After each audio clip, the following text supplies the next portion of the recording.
ये कहानी है काल भेड़िए के जन्म की। कैसे बना था वो सर्वशक्तिमान राक्षस, चलो बताता हूँ। हजारों वर्ष पहले मध्य भारत में एक गांव था, वहीं जन्मा था देवव्रता।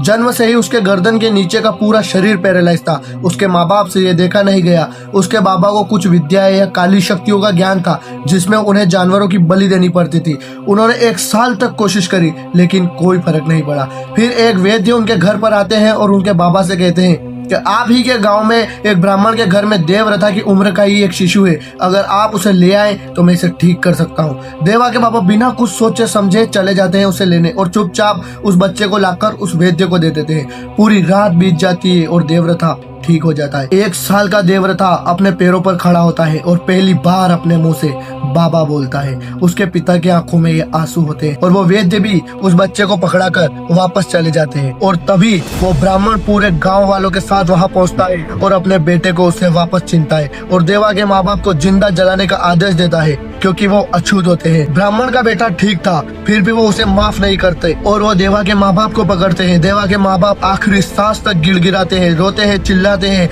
फिर भी उन लोगों के ऊपर उसका कोई फर्क नहीं पड़ता। वो लोग उसके माँ बाप को मार मार कर अधमरा कर देते और जिंदा ही उन्हें उनके घर के साथ में जला देते हैं। ये सब देखकर देवव्रता रोने लग जाता है और तभी वो लोग उस देवव्रता को उठाकर उसी आग में फेंक देते हैं और उसी वक्त एक भेड़िया वहाँ पर आता है, जो कि देवव्रता को अपने मुंह में दबाकर वहाँ से छलांग लगाकर भाग जाता है। रोते हुए देवव्रता ने बस जाते हुए अपना जलता हुआ घर और उसके अंदर जलते हुए माँ बाप देखे और उसके बाद